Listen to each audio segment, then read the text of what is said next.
We'll be talking about Bloomy EFT Module. We're from Live-In Software. I'm Richard. This is Abhishek.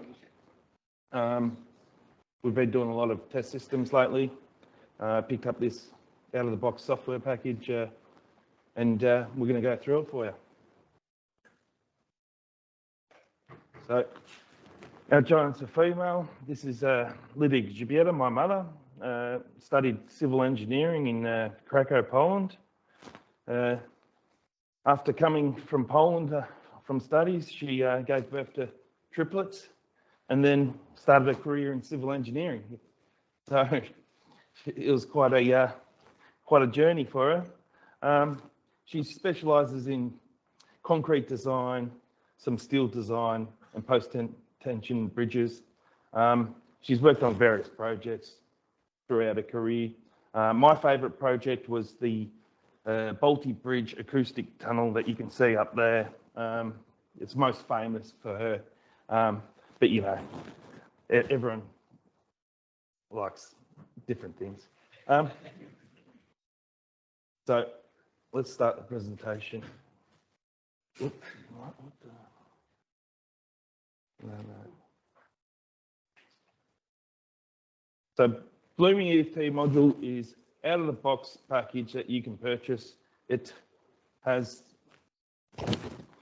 three main areas.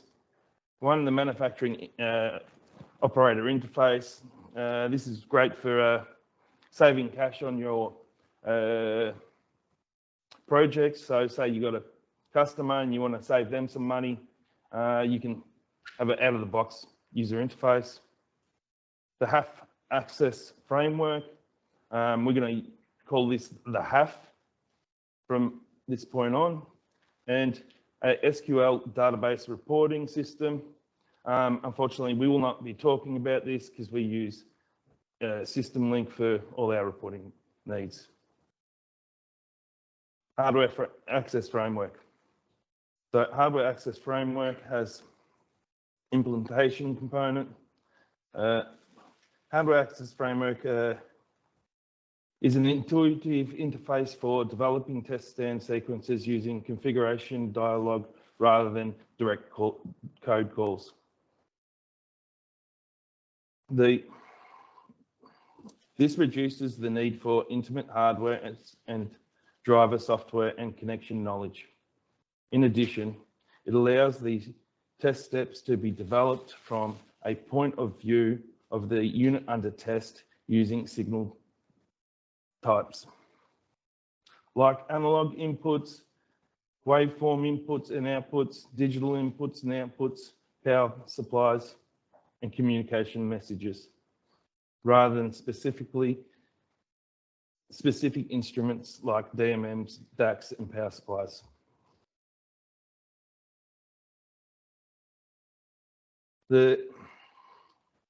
The three implementation components that a developer interfaces with are the channel configuration files, the TestStand step types, the plugin drivers. The configuration file maps the aliases to real-world instrument parameters. The HAF step types only interface with connections and signals. Oops. Abstraction types. The HAF is an abstraction framework for TestStand that links instruments, switching, signals. Instruments defined physical addresses and initialized parameters of instruments defined by instrument aliases and specific test sequences. Signals define the various signals, AIOs or digital input output, power supplies, and connections define switch routes for specific test sequences. Each row contains a signal connection alias that allows references multiple channels across multiple devices. Now you have custom instrument drivers that you can create if there isn't an instrument driver that is out of the box. So it comes with a couple of plug-in drivers, templates, a communications template, a instrument plugin template. You can see the project is right there, one of the templates. It looks quite complicated, but it's quite easy to do. We managed to get it roughly 2 days for a power supply, for example, or, you know, it took a little bit longer for other devices. So here's your base driver code, bit of an example there. It's not that complicated. What we've done with custom drivers is a PLC Modbus communications system. So we had to communicate to a PLC telling it what to do. This wasn't available through the Bloomy system, so we wrote our own driver, which was really good. Made life a lot easier. Also an E-load. Unfortunately, E-load wasn't offered there by the Bloomy system. Right, so you also got comms messages and comms devices. These are able to communicate with, say, for example, NI, XNET, CAN signals, your normal Visa, so RS232, RS422, and your gigabit stuff. And then you got your messages themselves. So that previous one was to set it up, and this one is your actual communications. So we've used this in the past for custom firmware. So say you've got a PCB, you need to talk to your custom firmware. You set up your device, and then you can start setting up all your messages, and makes life a lot easier. So we're going to do a bit of a demo with the half. I'm going to hand over to Abhishek.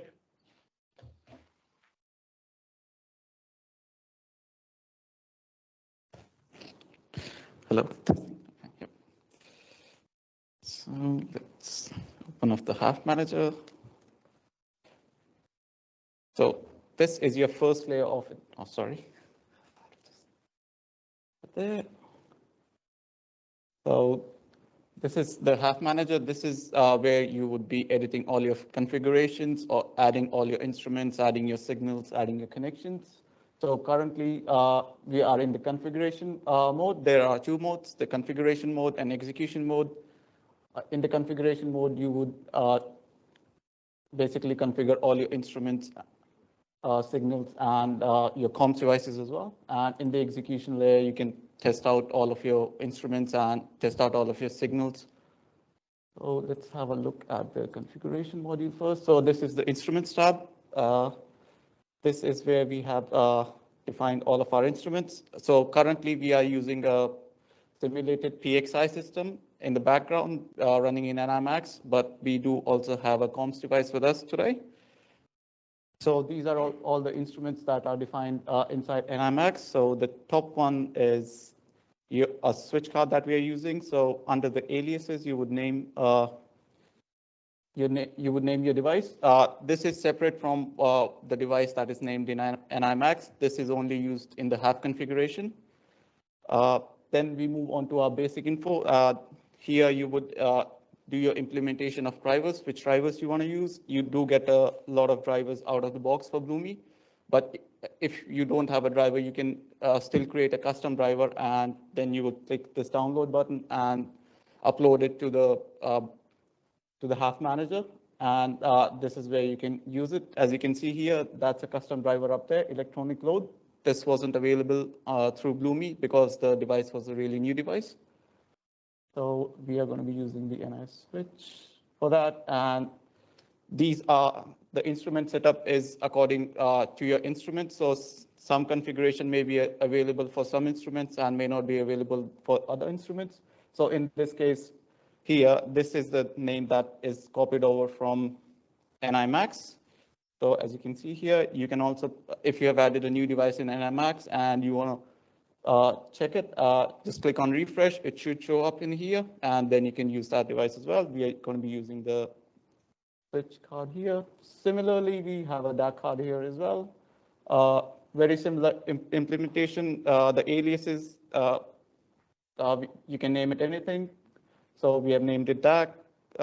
So for the groups are your batch model processing and your parallel model that you're running. So you would give it a name here, like S1, socket 1, socket 2, and you can go on. And similarly, in the basic info for the device, we have chosen our driver, which is the DAC-MX driver, which is built in to the Bloomy.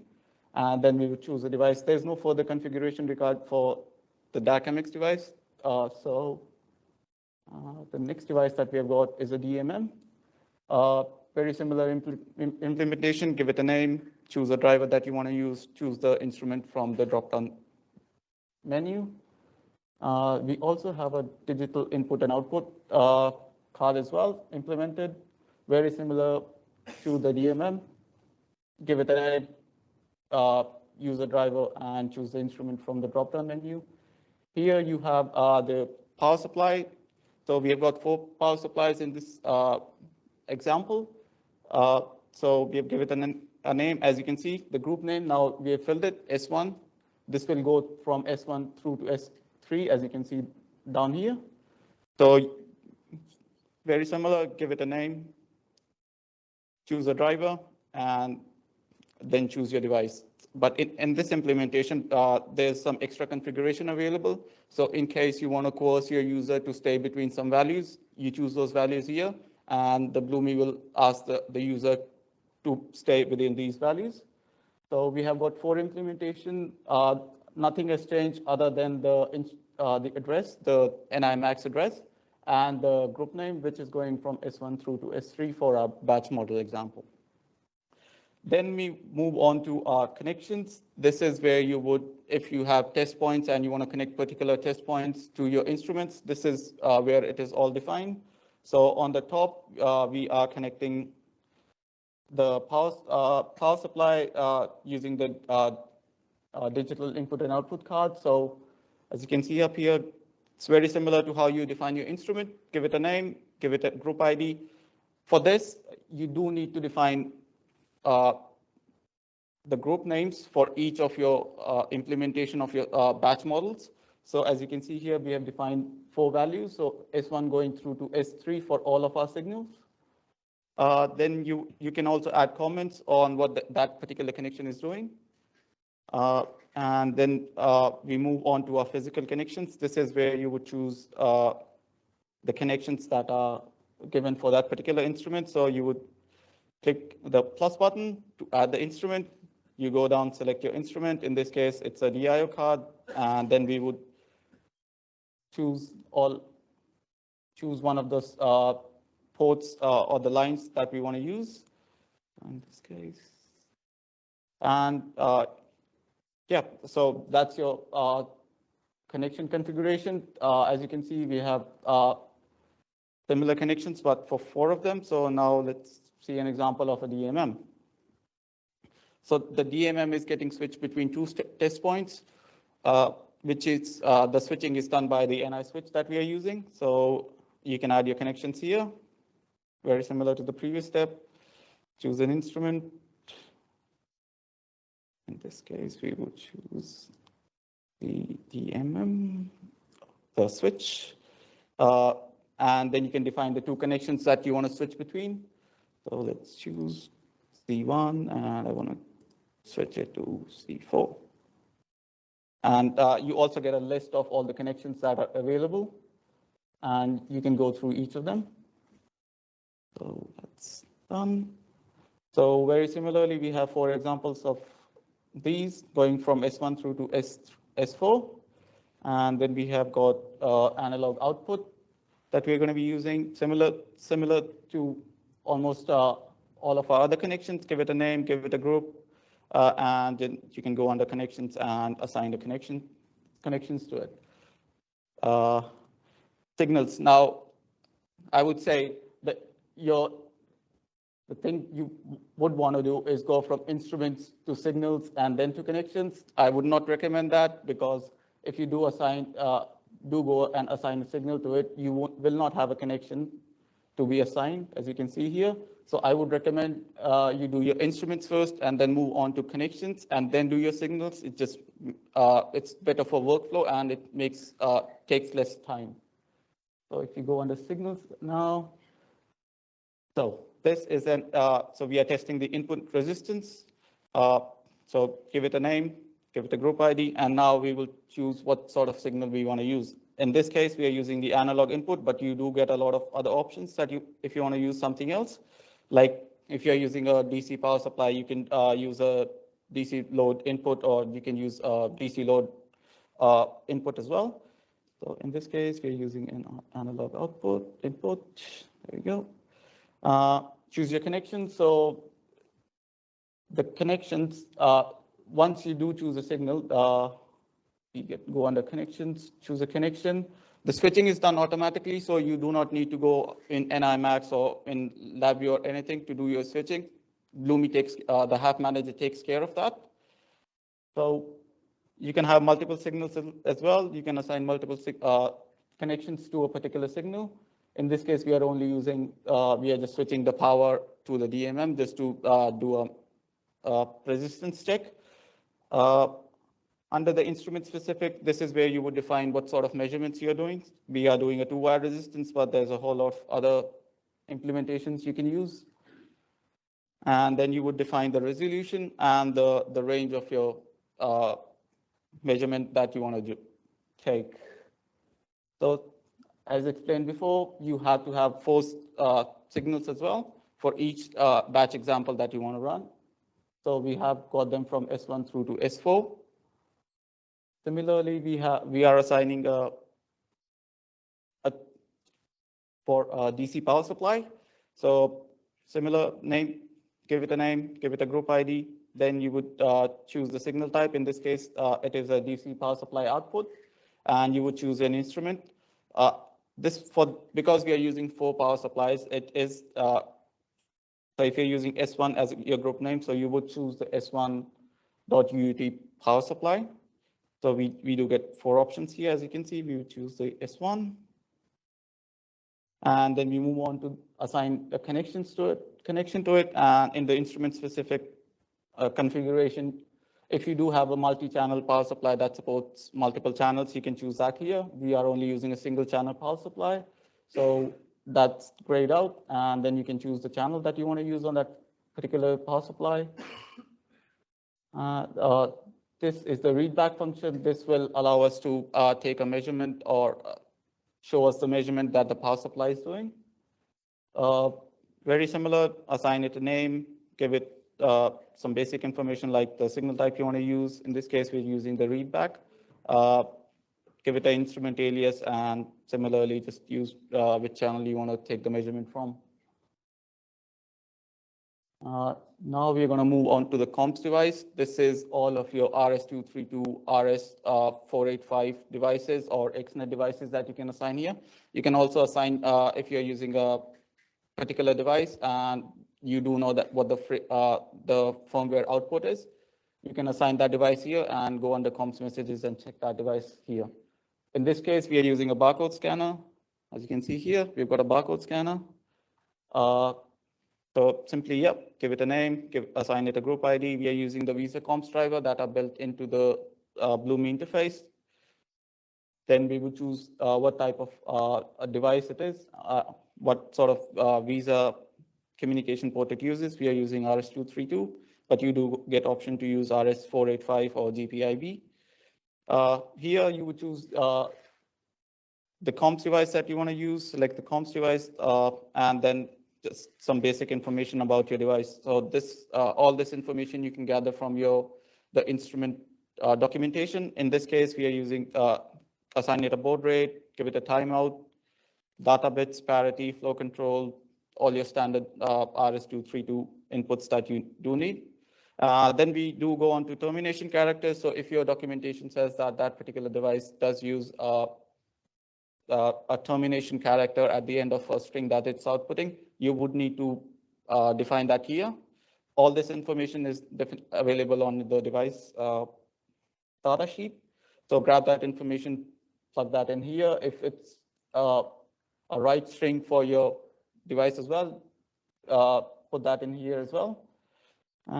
Yep, that's about it. So, and then we move on to the comms messages. This is where your device will receive and send out information using the Half Manager.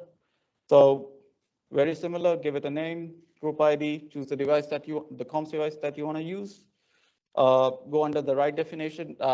This is where you would, if you are using a custom firmware, this is where you would define what you want to write to the device and the readback that you want to get. So in this case, we are just using a termination character, and then move on to the read data. So particularly, some devices do need some sort of readback expression. If you do not assign that, the Bloomy will throw out an error saying the string that's coming out of the device is empty. So in this case, you would just click on the plus, click on the edit button here, and this is where you would define if you have a particular read expression. We are just using a regular read expression. Now go under sequences, and you can assign it a function, and then we click OK. And yeah, that's pretty much it. If you do want to assign a timeout as well, you can do that here as well for your reads or your writes. And yeah, I think that's the configuration. Now we're going to move on to the execution part of the demo. So you go up here, select execution, or you can also go here and you can switch between the pages as well. So the use case of the execution layer is basically just to test out your instruments, making sure all your instruments are getting initialized, they are outputting data. So we like to use it for our connections or our signals as well, just to make sure that we have correctly defined all of our connections, that all the switching is being done correctly. So let's initialize. So that's the button for initializing each single instrument, all of the instrument at once. You can also initialize each particular instrument. So you would just click on the instrument you want to initialize, click initialize, but we're just going to initialize them all. So as you can see, all of them have been initialized now. Go under signals. Let's test do a measurement for our resistance. So as you can see, 50 kilo ohms. We can do a similar one for the power supply. The top section, this is very important. You want to make sure that this is set correctly. So if you're taking a measurement and you want the signal to switch after you have done the measurement, you would choose that here. So just go to the drop-down menu. You may need to switch it first, or you may want to switch it after you have done the measurement. In this case, we are not switching at all. So you would enable the voltage, click on that small tick button, and give it 12 volts. Go under here, give it 1 amp, and enable that output. And we can do a readback. So this is the connection that we're going to read it back from. So give it a readback. You can see you've got 12 volts. In this case, 0.1 amps because there's not an actual load on there. But if there is a load, it would show a correct value, and it will show you the enabled state of the output as well. So one thing I would recommend you do is make sure that once you're done testing, put these values back to the default values. In this case, is that, and we can disable set output. That happens. So that, as you can see, it threw out an error saying that it doesn't like that. There's too many zeros in there. So we're going to reduce it and set output again. No errors. So yeah, some power supplies are very weird where they don't like 0 for current value. So that would be specified in the instrument documentation. Have a look at it. If you are getting this error, just go ahead and make sure that you're not setting it to 0 in this case. And we can do a readback as well. So it stores the last value as well. But if we do a readback again, 0, 0, which is good. Now we can move on to our comms devices. So the comms devices are not initialized with that button. You do need to go in there and initialize them one by one. So go in there, flush the buffer just to make sure that there's no stored values from a previous reading. And go into comms messages. We are going to do a query. And that took a measurement. There's the barcode that we just scanned. Yes, one quick thing. If you want to change the configuration, do not leave all your your instrument initialized, please close your instruments. Bloomy doesn't like if you have your instrument initialized and then you're changing the configuration. So we can just click this. It should deinitialize all of our. Of course, the comms device doesn't like that. You have to go and manually close it. And yeah, that's the half manager. Just makes your life a bit easier, doing all your testing in here, just making sure before you're doing your implementation in TestStand. Yeah, test all the instruments in here. I'll hand back over to Richard.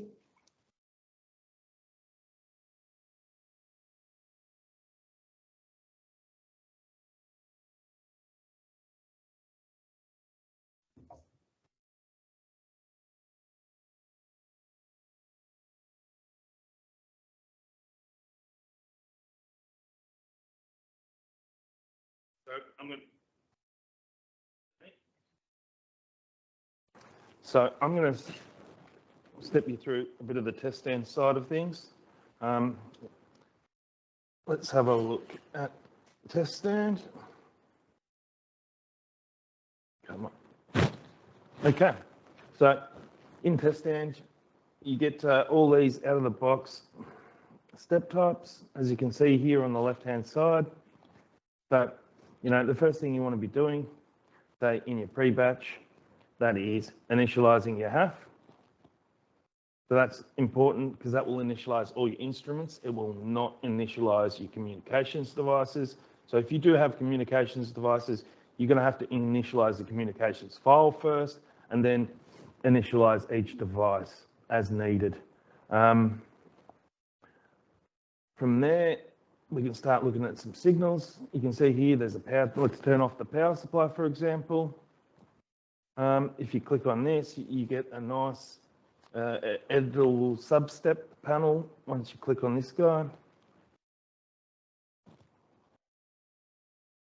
It will turn up shortly. Yeah, it's a bit slow when you're initializing it for the first time, but once you're done that, okay, we get this nice panel. The one thing I really love about this is the connections. So suddenly I've got one step here and I'm switching in whenever I want to do my switching first, last, not switching. That's one of my favorite steps because I'm reducing steps in my sequence, and that's, you know, always the best thing to do. So we can, you know, set the voltages to whatever you want. If you want to set the current, you click onto that, you know, disable, enable. If you need more information about specific things, there's another panel. So this is basically all the stuff that was placed into your half, your connections, any signal information. Up here, you've got your names. So this is all the power supplies that were in the half instruments. You can configure this through expressions down the bottom here. So you've got your socket count, and this is going to help us go through, you know, the batch model process. So if we cancel out on that, so here we've got an analog signal. You can see if we go into here, you can see more of the same. So now we've got places where we can store our signal, anywhere in, you know, station globals if you like, step results. This is completely configurable. It comes down with a drop-down menu, you know, and you can scroll through and pick anything you want. So this is really nice. Okay, so another feature which is not here is you can have limit checking, for example. So if I grab one of these step types over here and we just chuck him onto the page, this is going to give you your limits as a limit check. So it's going to do that step as well as some connections if you want connections. So that's really nice. We can go into the configuration and it's just like before, similar stuff. Oh, I don't know if that's gonna, oh no, never mind. So power supplies, so, you know, all your functions are on the left here, analog signals, digital signals. I mean, if you want to do connections, you've also got that ability to connect things without having them inside another step. We've also got your communication stuff. So you can bring down a message here, for example, once you've initialized it in your pre-batch step. So this is your messages. Now with your messages, so we've only got one, read barcode. So usually that would come down in a big group. You'd be able to select all your different types of steps. And in the half, you've actually got one other feature, which we missed to mention. So you can actually write an argument in here. So, a string, a number, a boolean. So that would usually pop up here. And you can actually change your arguments within TestStand instead of having it hardwired in the half. Makes life a lot easier. Now you can do a read or a write. Say you just want to read, you can cancel out your write and make things even more simpler for yourself. Now there's a few features for the front interface module. So you use the operator interface. For example, if you wanted to say have a progress bar, you can open that up and you can see, we can start saying, what are we at, 10% here? Okay, and we've got a 10% progress bar. And then you can put that through your sequence. Here we have some text, so we can also put text onto your front panel. So this is where it's going to be displayed down the bottom here. You can type in hello, and it's going to get displayed down the bottom there. So it makes it really life a lot easier to interface and give messages to the operator through this system. You can also have images. So in the images, that will display on the right-hand side of the operator interface. So right here, you can have all sorts of different things. I don't know. For one job, we've got pictures coming up to display certain parts of the process. You can have parts of the PCB that you, stages of the PCB that you're about to test. Anything you really want, So last thing is a subpanel. Oh boy. Whoops, I bugged it out. Unfortunately, TestStand has a bit of an issue when you accidentally press that X button. So I'm going to unfortunately close this and start it up again. Truly sorry. Did you get that fixed? Oh no. Hang on. Sorry, I can't even close TestStand. My bad. We have to go into Task Manager.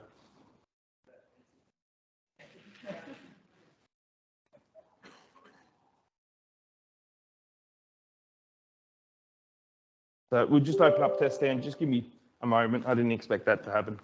This is what happens when you do live demos. Everyone said, do a live demo. What could possibly go wrong?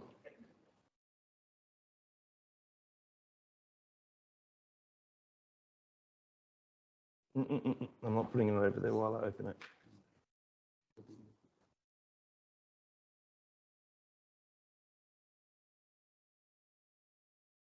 Okay.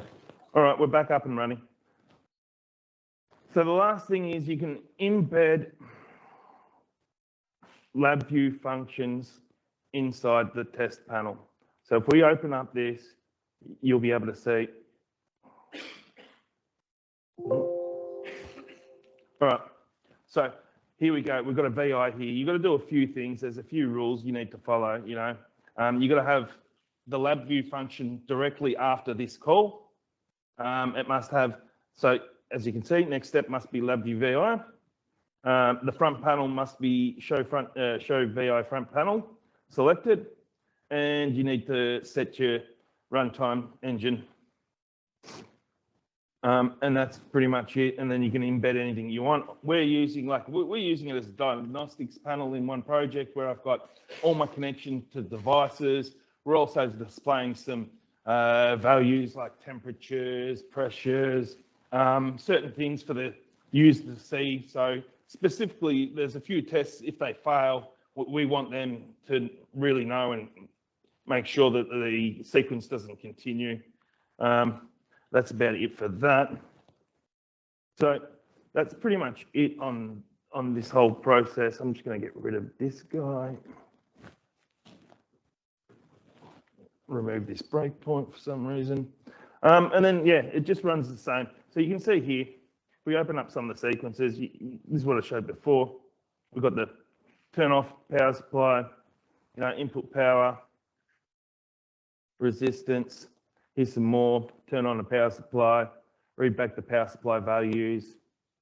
I mean, it integrates really well with your test stand. Set some amplifier stuff in this sequence, the cleanup sequence, and then in your pre-batch, we've got here your initialize and your post-batch, close off all your hardware. It's really important that you close. Even when you're testing, I found that if you don't close your devices and then you go back and move back to your HAF to do some double checking on your connections, if something's not working and you want to make sure, am I switching in the right connection or am I doing something? So when you're testing, it's really important that you close it because it will tie it up. And then when you move back to your HAF file, it's just going to be a pain. So if we run this system, it's just your standard batch process. So you can see here, usual stuff.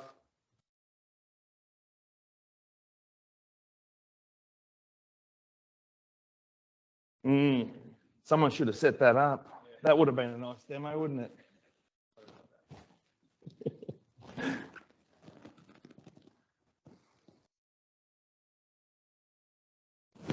And off we go.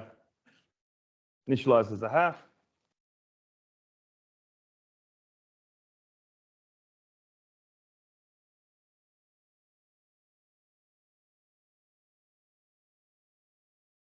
And off we go. There we go. All pass. How successful.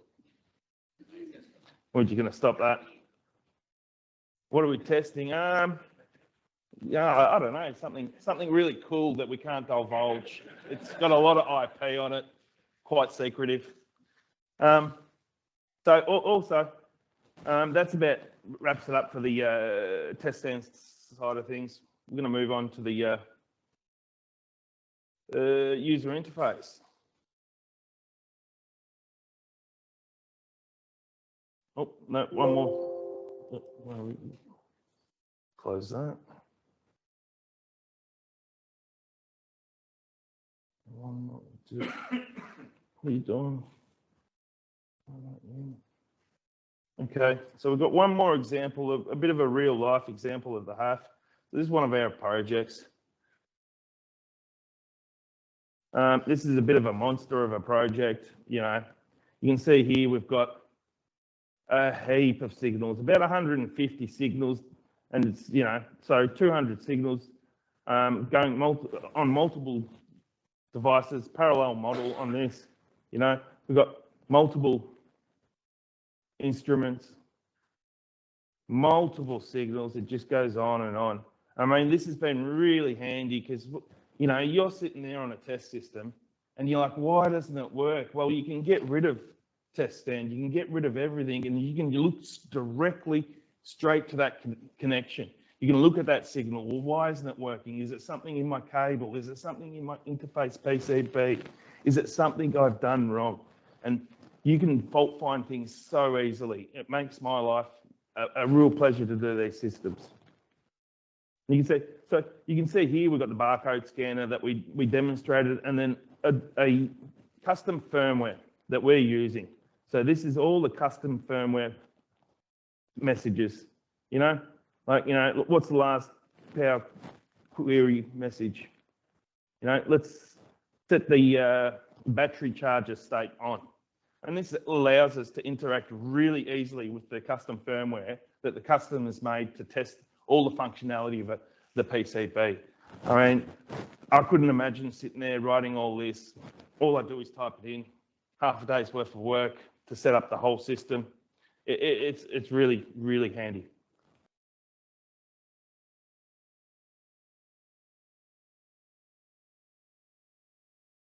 All right, manufacturing operator interface.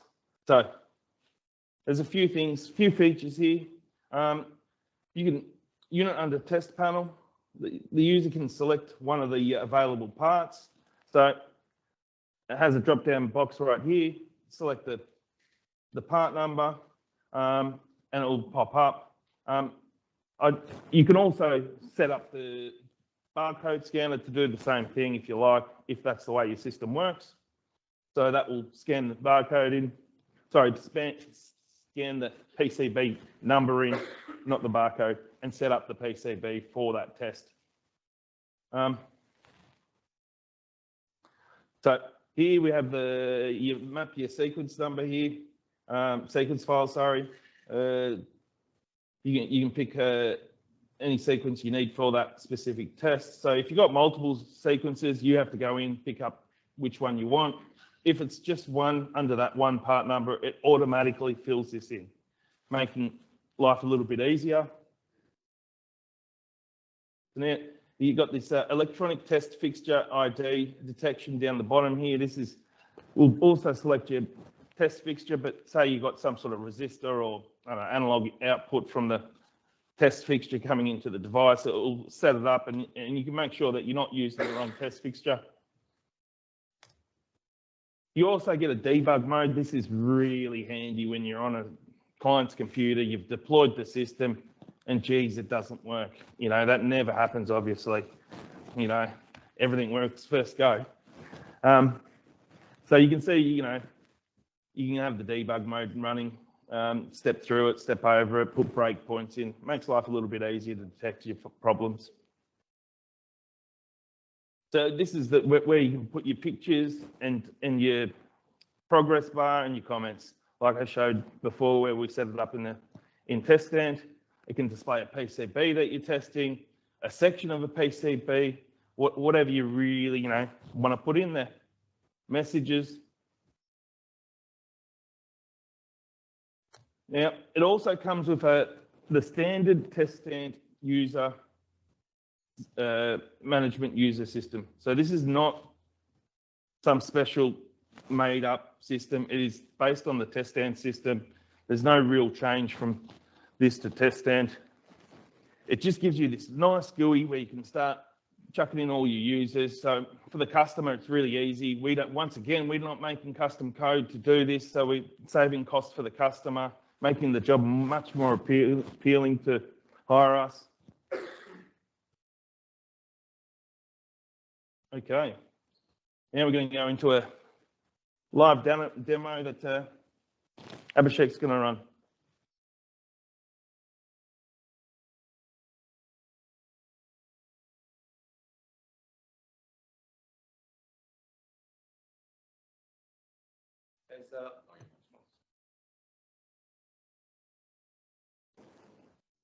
All the engineers, and you forgot to turn the mic. So this is what you see when you open up the operator interface. Of course, you can have, in our case, it's wired in softwares, but you can have your company logo or your customer's logo up there as well. And I don't know if it's getting blocked, but you can see up here as well. You can give that particular operator interface a name, something that you're building or something that your client wants. You can go up there and give it a name. You can also give it a version number. Let's say you're keep on changing the version numbers. You can change that up here. All of this is configurable, so you just have to go on the setup, configure OI. This is where you would change your logo, and this is where the banner title is, and this is where you can change the version number as well. So the other configuration we can do is, if we go, so exit config will save your configuration. So click on load test, and when you choose a test, in this case 1, 2, 3, 4, all of that information gets automatically plugged in. So you don't have to choose your part number, choose your test sequence, and then go on to choose your test fixture. All of that is configurable. So you would go on the tools, setup, and manage tests. And as you can see, for this particular test, we want to make sure that only the sequence gets loaded, and we want to make sure that this is the part number. This is the initial thing that you choose, and only this fixture. So as Richard explained before, if you do have particular fixtures for particular parts, this is where you choose them. And if the operator does connect the wrong fixture, Bloomy will throw up an error saying you have connected the wrong fixture. So once you have chosen this, just click save. In this case, it's already saved, and we're going to start our test. Okay, let's give it up. Under here. Let's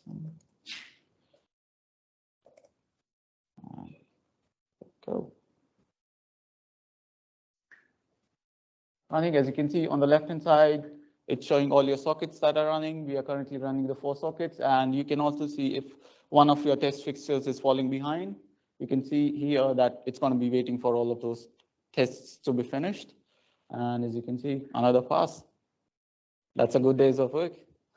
Pardon? Oh, yeah, sure. So next batch. No, I'll never fail. Yeah, perfect. we worked hard on this. So. Okay, so as you can see, there should be another pop-out menu for our next one. There we are. So same thing. Give it some. And you can also connect all of these to the barcode scanners that your fixture has, so you don't have to input these values. So click go. Okay. Another pass. See? Oh, yep. So you're going to click next batch, and this is where you would want to stop it. So you should have another pop-out box. So stop. And all of your test reports are in. Unfortunately, we won't be showing you the SQL side of things, but because we have been using SystemLink, and there's a couple of other people who are going to be talking about SystemLink, and Shur from Braymac is also running a really nice demo out there. So if you want to learn more about SystemLink, look forward to those slides, and you can talk to Shur as well. I'll hand it back to Richard, who will explain some of the niche things about Bloomy.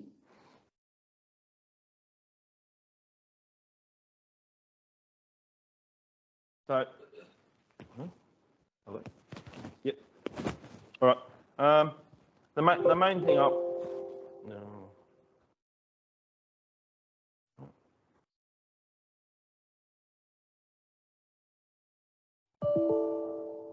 Oh boy.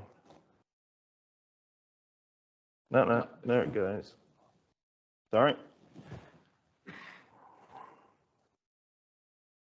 So license requirements. So you are going to require a Bloomy license, a deployment license, a TestStand deployment license, and your typical LabVIEW runtime if you're using LabVIEW. Bloomy will, when you install the device, it will install all the different types of runtime license it needs for itself, so there's no worry about that. If you're using Vision, obviously you're going to need Vision licenses and any other sort of stuff like that. Everything's in 2019 at the moment. They are currently working on a 2022 LabVIEW and TestStand upgrade. So hopefully, I think we might be able to do some testing for them for that in the near future. So I'm looking forward to that. That wraps up the presentation.